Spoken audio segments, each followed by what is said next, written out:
Nah, kenapa judulnya seperti ini? Ini makalah nanti di tasrih istilahnya pondok bareng-bareng Pak Kores. Jadi Indonesia yang damai ini nggak lepas dari peran kitab-kitab yang datang ke kita, datang ke Indonesia. Misalnya arti kemenangan. Arti kemenangan itu tafsir yang datang ke kita. Ini yang paling terkenal kan tafsir Munir, karangannya Syekh Nawawi Al-Jawi. Itu beliau menyebut kemenangan umat Islam itu kemenangan logika. Logika bahwa alam raya ini dimulai dari satu Tuhan yang berstatus wajibil wujud. Tentu lebih masuk akal ketimbang logika yang lain. Misalnya logika nihilisme, bahwa alam ini dimulai dari ketiadaan. Karena itu melahirkan satu teori ketiadaan menciptakan yang ada. Jadi nanti membingungkan, ada teori al-adamu yakhluqu maujudan. Sesuatu yang enggak ada itu menciptakan yang maujud. Itu tentu enggak ketemu nalar. Ini saya baca ya, nanti di tasih Pak Kores. Awal makalah, saya baca Arabnya.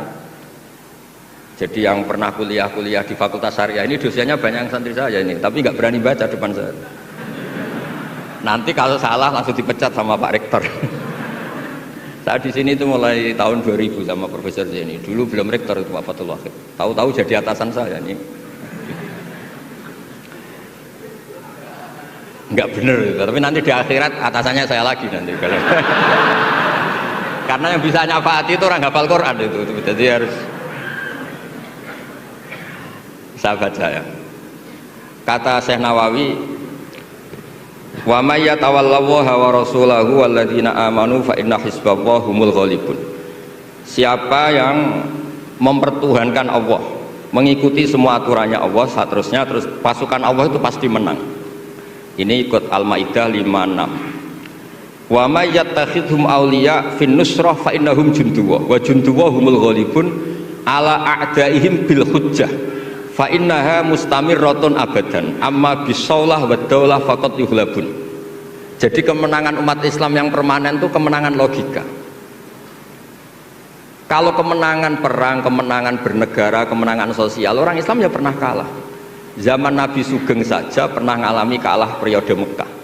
Ketika periode Madinah juga pernah mengalami kalah di peristiwa perang Uhud. Tapi kalah-kalah sosial ini tidak ada pengaruhnya dengan kalah secara logika. Logika bahwa alam ini dimulai dari satu Tuhan wajibil wujud tentu lebih mudah dicerna.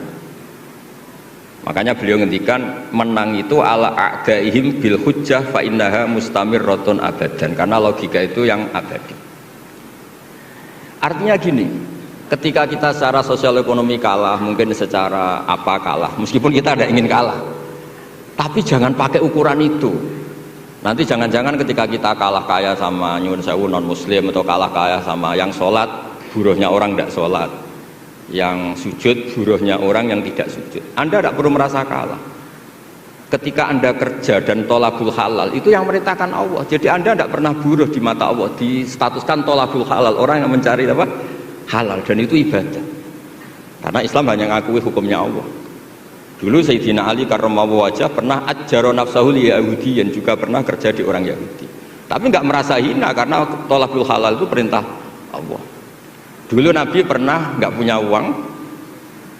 Alhamdulillah ditiru banyak umatnya, kalau nggak punya uang itu banyak, alhamdulillah. Semoga jangan karena ingin punya uang ingin jadi dosen, berarti nyari jadi guru karena ingin punya uang. Semoga enggak jadi guru karena ingin ngajar. Nggih, monggo niki tobat niki. Jadi walhasil terus akhirnya Nabi itu mau beli gandum lah atau makanan. Cara Indonesia mungkin beras. Cara Jawa itu ngutang. Terus kata orang Yahudi, jaminannya apa Muhammad? Nabi sempat bilang, ngendikan, saya ini dipercaya langit, masa kamu tidak percaya saya? Kata orang Yahudi, itu menurut orang Islam, saya ini Yahudi. Walhasil Nabi terus rohanahu dir'an. Nabi menggadekan rompi perang sebagai jaminan kalau kapan-kapan tidak kuat bayar. Ya muamalah sama orang Yahudi. Jadi intinya tafsir yang datang ke kita itu banyak cerita. Bahkan cerita fitnah min adzabil qabri itu ceritanya Sayyidah Aisyah itu didatangi dua perempuan Yahudi. Sayyidah Aisyah itu dermawan sekali. Ya memang orang-orang soleh itu jubila auliya wa ala sakha. Orang soleh itu pasti dermawan. karena sering dikasih, terus si orang Yahudi, perempuan Yahudianya ini mendoakan semoga kamu diselamatkan dari siksa kubur. Sama sih ingat redaksi di kitab Bukhari itu. Walam an'am an usaddiqahuma, kata Sayyidah Aisyah, saya tidak nyaman membenarkan dia karena dua orang ini orang Yahudi. Setelah Nabi datang terus diceritani sama Sayyidah Aisyah, itu benar bahwa nanti memang ada adzabil qabri. Semenjak itu ada isti'adzah min adzabil qabri. Allahumma inni a'udzubika, seterusnya sampai min adzabil qabri wa min fitnatil mahya. Dan masih banyak lagi cerita-cerita sosial Nabi yang Nabi tertawa-tawa ketika orang Yahudi bilang nanti pas kiamat itu kan hancur semua Muhammad. Lalu orang-orang sudah mati diletakkan di mana? Pokoknya terus orang Yahudi cerita-cerita, terus Nabi tertawa-tawa, fadhahika hatta badat nawajiduhu tasdiqan lima qalahul habru. Nabi tertawa-tawa, oh ya benar. Semenjak itu ada ilmu bersama bahwa kalau orang Yahudi, orang Nasrani cerita ilmiah itu la tusaddiquhum wa la tukadzibuhum. Kamu jangan ngambil sikap membenarkan, juga jangan sampai ngambil sikap mendustakan. Kamu benarkan jangan-jangan pas yang muharraf, yang tipuan. Kamu dustakan jangan-jangan yang masih orisinil. Makanya secara ilmiah Nabi ngendikan la tusaddiquhum wa la tukadzibuhum. Intinya tidak ngambil sikap ekstremis itu juga ajaran tafsir yang sampai ke kita. Karena kita ini butuhnya menang fil hujjah. Dan Allah sering ngendikan di beberapa ayat, diantaranya tentu qul falillahil hujjatul baligh. Makanya di sini saya itu profesor sering ngaji di sini Pak Kures. Tapi entah lupa apa tidak, saya tuh sering ngaji direktorat sama Pak Fathul Wahid. Harusnya sudah jadi kiai karena sering ngaji sama saya. Tapi kalau jadi kiai kan, kata Profesor Zaini itu pernah cerita, kalau jadi kiai itu rezekinya agak jelas, nggak per bulan dapat apa gaji. Makanya Pak Zaini pas ketua ini, sayang Bu Ova nggak hadir karena beliau di Jakarta, putri Pak Zaini sekarang yang jadi rektor di UGM. Itu ada ustadz latihan kiai itu jatuh di Indramayu, pas itu beliau ketua wilayah itu Kemenak di Indramayu. Itu jatuh, santrinya tuh susahnya bukan main, tapi kata kiainya nggak apa-apa, masih kan. Ternyata yang dipegang itu salam tempel itu. Jadi badannya agak dipikir tapi masih. Karena dulu jadi kiai itu susahnya minta ampun. Makanya profesi ini sudah jarang yang mau itu. Kalau jadi kiai artis banyak yang mau, karena makanya saya jadi kiai di UI itu sering istighfar. Jangan-jangan ini kategori elit sehingga hisabnya besar. Gitu. Makanya saya ini termasuk kiai orisinil, jadi saya dipaksa jadi kiai di sini, tapi sering nggak mau karena saya ini kiai betul. Jadi kalau fasilitas banyak takut hisab. Kalau kiai nggak betulan, fasilitas banyak tambah seneng.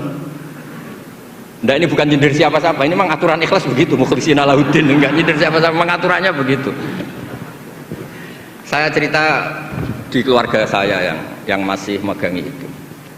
Di pondok itu ajaran pertama itu tauhid, dan itu mesti diajari sifat pertama Allah itu wajibul wujud kita bakok mukhalafatul hawadis. Dan mereka sering beri contoh. Kenapa tafsir Munir bismillahirrahmanirrahim pertama yang diterangkan oleh tafsir Munir Senawi Al-Jawi.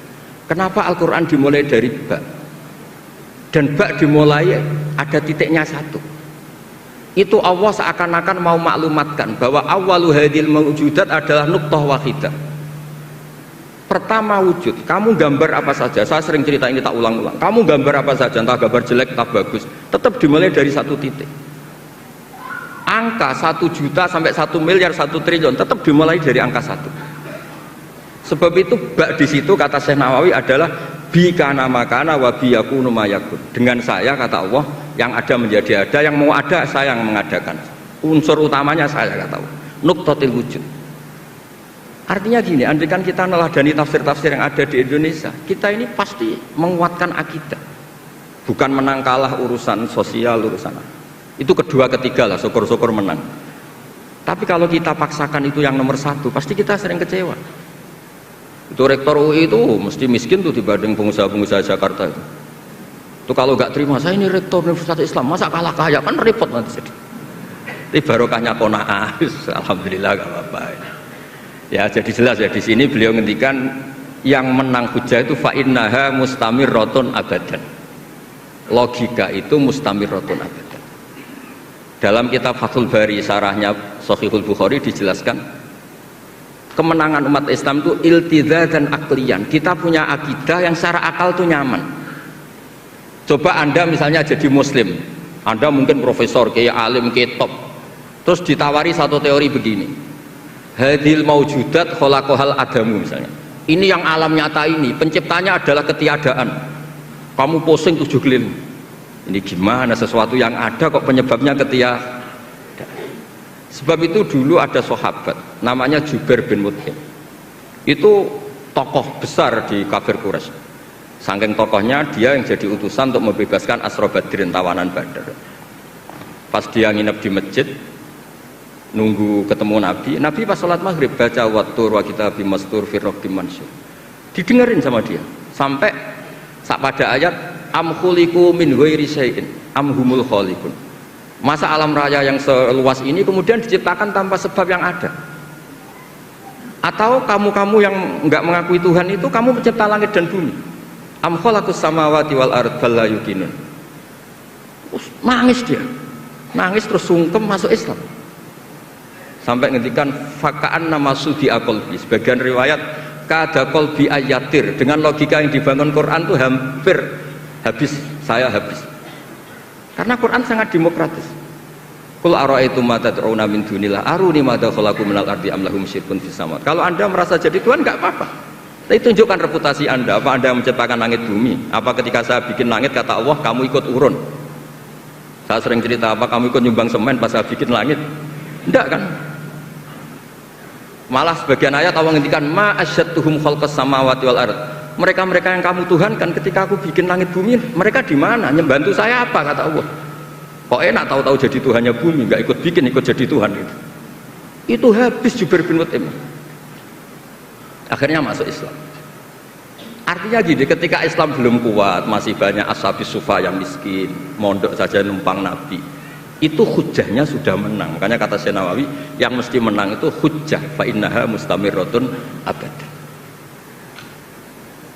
Ya dicicil aja satu aja ya, nanti kapan-kapan ketemu lagi. Terus ini yang agak rileks, ini yang spesial. Saya itu jarang pergi sama istri saya gara-gara memang adatnya gitu. Saya karena soal Pak Kures tadi istri saya ikut karena Pak Kures juga bawa istri. Ini spesial betul. Biasanya saya agak pernah karena adat keluarga saya itu ya begitulah. Ya jadi saya mohon semohon-mohonnya nanti Pak Kures bisa nerangkan panjang lebar. Jadi terus yang kedua ya dua aja lah dua. Ya ayyuhalladzina amanu sabiru. Di sini dijelaskan ala masyaqqatil istidlal fi ma'rifati tauhid wan nubuwah wal ma'ad. Wa ala masyaqqatis istinbatil jawab an syubuhati nahwil falasifah. Wahai orang-orang yang beriman, bersabarlah kamu. Di sini artinya sabar itu apa? Membuat logika yang mudah difahami banyak orang, kemudian orang itu mencintai Allah dan Rasul.